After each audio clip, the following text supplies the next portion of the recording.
I remember just feeling like it was like a whole other world. I was from a small town, Vernon, in the panhandle of Florida. And being in an environment like that, all of a sudden, it was just unreal. So I always wanted to go and explore these places. I'd been there in books. I pored over those art books. It's somewhere I just always wanted to be, and I don't know where I would have chosen because I had a list of places I wanted to be, but Florence is what came up. And I was lucky because it was the best place in the world to be.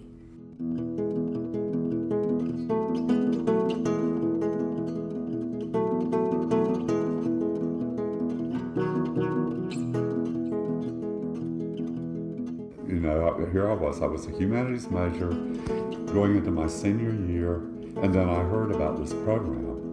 And I was on tenterhooks for whether the program would make it or not. And when I knew that it was a sure thing, I was really ready to go. I couldn't imagine anything better. Florence and the Renaissance had snagged me. And I had found my place, and I didn't realize that I had found my place.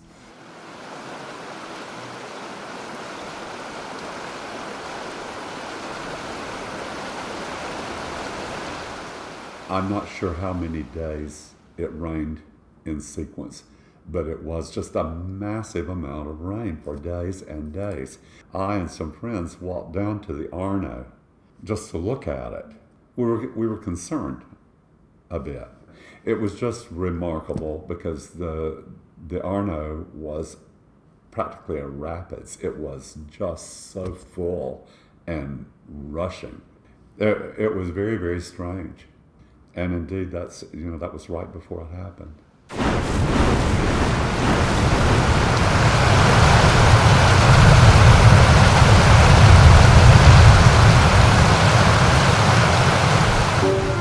The future of Florence, Italy will include at least 20 years of repair and restoration, following the worst single art catastrophe in the history of man. This was the biggest tragedy Florence had experienced for centuries. Cleaning up would have seemed impossible to a less courageous people.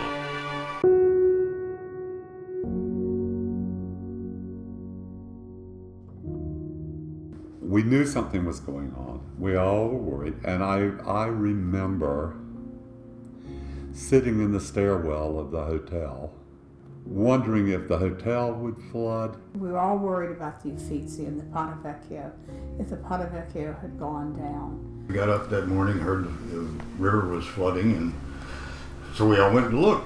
That's when Lane and I wandered down to the Duomo, and the water was flowing pretty good around it, and it was only about knee deep. So we waded over to the baptistry and stood on the steps and watched it for a few minutes. As soon as we could, we were out looking. I mean, you wanted to know. You wanted to look for yourself and see what had happened. I, like so many people, had a strong affinity for the Donatello wooden statue of Maria Maddalena Penitente. And in those days, that wooden statue stood absolutely in the center of the baptistry.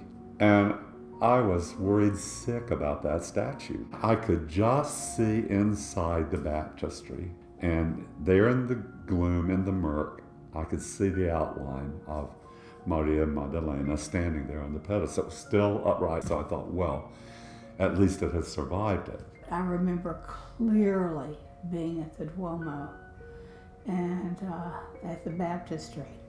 They had those great big old plates on these gold plates on the doors of the baptistry.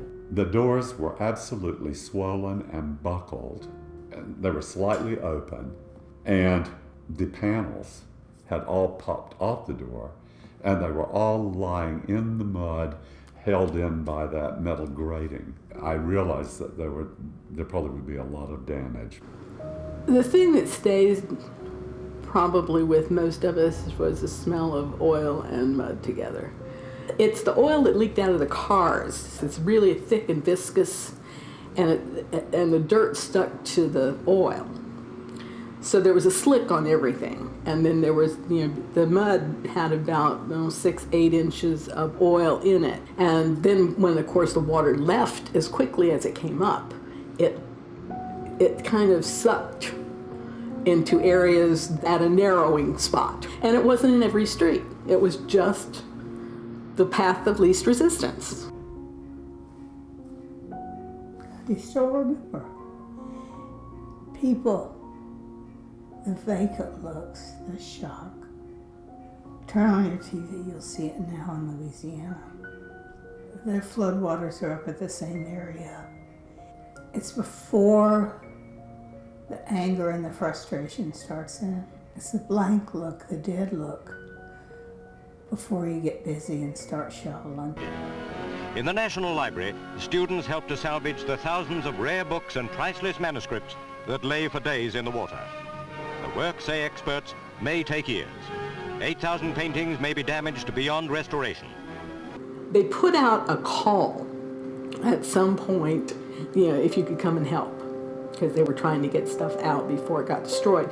There were like 3 or 4 places you could go, but we went to the library for several days. There were students and townspeople and workers and stuff. There were tables full of waterlogged manuscripts and everything, because ironically, the oldest things, the parchments, the oldest collection in Biblioteca Nazionale were in the cellar and the lowest floors. When we were holding a book of Machiavelli's The Prince, and it was just dripping in mud, you just looked at it and thought, oh my God, what else is down there? And there were like 3 sub-basements that were just full of muddy water. You had to literally do it book by book. And that's what took so long. And it was just snaked up these stairs all the way up and then out to somebody who was going to put them in a truck and having to make, I assume, triage kind of situations where, is this book worth saving? Is this book worth saving? Is this book? What is this book? They had readers, and they would come out with old books or manuscripts and kind of gingerly peel back a page that might be readable, legible, and then almost always someone of these scholarly monks would know what that manuscript was.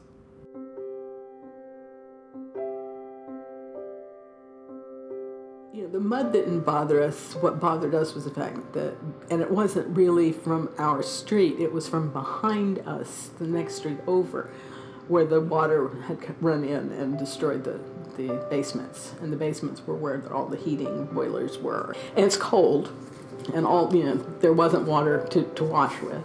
We were using Coca-Cola, wine, lemonade, anything that was bottled, and water was very scarce for brushing teeth. It was hysterical. I mean, it really was badly hysterical. We would go mud-covered at the end of a day and go down to that Swan Lake at the Fortezza and rinse off, which was just, horrible because the lake was filthy. It was absolutely filthy. After the flood, we were there about 10 days, and then we had to leave. And it was at the behest of the Italian government. We were told that flat out. They were afraid of typhoid, typhus. They were really having trouble with water. They're having trouble with heat.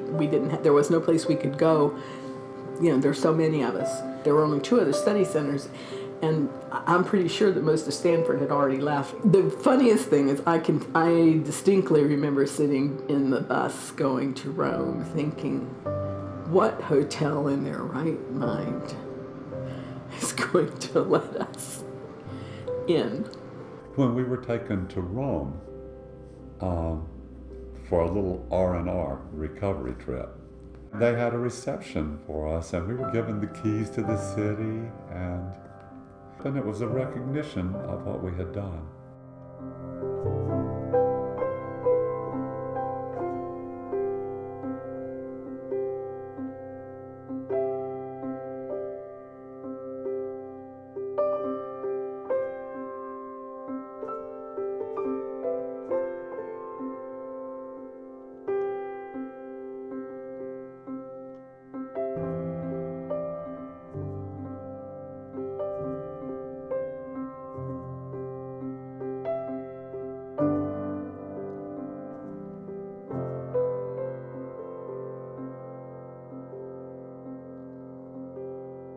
It was a matter of newspapers and journals referring to us as Gli Angeli del Fango.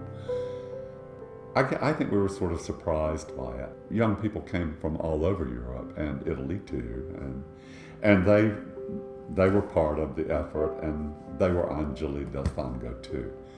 But we were the first people, we FSU students and Stanford students, to be given that appellation of Angeli del Fango. My Italian may stink, but I know what fango means.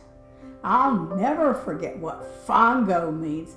You know, all of a sudden they pulled up their bootstraps and these kids were hauling water. They were going and helping in the Biblioteca. They were doing everything they could, shoveling mud, you know, putting up with a lot of stuff. And all of it, you know, from that point on, they became more interested, it seemed to me. They became more tolerant. They became more Accepting and for the then culture. we had that Yeah. vote, and Yeah. everybody wanted to stay. It was a solid 100% of everybody wanted to stay. elected to stay.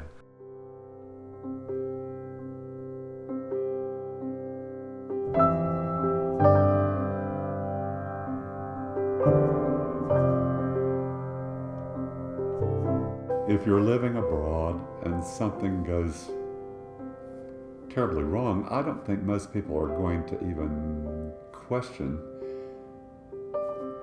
I think, you know, in a situation like that, it just kicks in that you have to be helpful. I think young people today would respond to a situation like that pretty much exactly as we did. It's a great city, and it has so much priceless artwork. That just got destroyed or ruined, and sad for the people that lived during that time, because it must have been so hard. I cannot imagine going through that. We lost power for 5 days, and I was going crazy. So props to them, honestly. Did a great job in the FSU Mud Angels. It was just crazy to see it wasn't cobblestone. It was a slick of mud, which when I think of flooding, I think of water damage, not necessarily mud. I don't know why, I just don't think about that. And it's just sad. I mean, they recovered really, really well. They're kind of like our New Yorkers type of thing. Honestly, I probably would have done what they did. I would have helped the city as much as I possibly could have. I wouldn't just sit in my hotel and leave it possibly getting buried underneath water and mud. I don't know. I'd get out there and do all that I could. How could you not? Because you're not just there and oblivious to it all. You're in the middle of it. You're in line for the water with those military guys coming in with the tanks, with giving out water. You're in those lines too. It just put things in perspective. It made us. Well, you had had to grow up pretty quickly, didn't Right. you? Remember, we were young, and some of them had never been away from home. I mean, like you said, up by themselves without their parents. The You know, a common lot of experience sort of forged all of us together. Yeah, it did. It created a bond. The good thing about the Florence program is it's smaller than the Valencia program or other ones that FSU has, and so you just get to know everybody. Take advantage of every moment and do everything you possibly can. And a lot of that absorption will come in the classroom. That's why you're there. They're a catalyst to get you out and absorb and learn. You'll widen your horizons. You'll see the world in a different way. You'll have a bigger view of the world. It completely changed my life going over there and living in a foreign country alone, right out of high school. I became a very independent person, and I want to go out and see different cultures and how they live and stuff, and just see the world. I think any time that you go and spend a decent amount of time in a culture that's not your own, that it changes you permanently. There's something about being in places like Florence in Europe and being aware of civilizations. In this country, everything is so young by comparison. Seeing all of these ancient structures, thinking back about the lives of people through history, going back through generations, just makes you aware of how short your own lifespan is, and how, you know, you only have a certain amount of time to experience things and do different things. I just knew I would have to find ways to keep expanding my life, to keep learning about new things and about other cultures, and not to just get comfortable somewhere in a comfortable little standard life. So all of you who are in the program now, you know, I hope you can look back on it like we do with all the pleasure that it brings us. It's okay, it's alright, the night went just fine. I'm taking the slow route on. My limbs, they are heavy, but they're walking steady. They carry me safely alone. Now I'm miles from home and a cheap telephone, but piecemeal the news trickles in. She's crying for him on a cold winter's bed where the rain has sunk into her skin.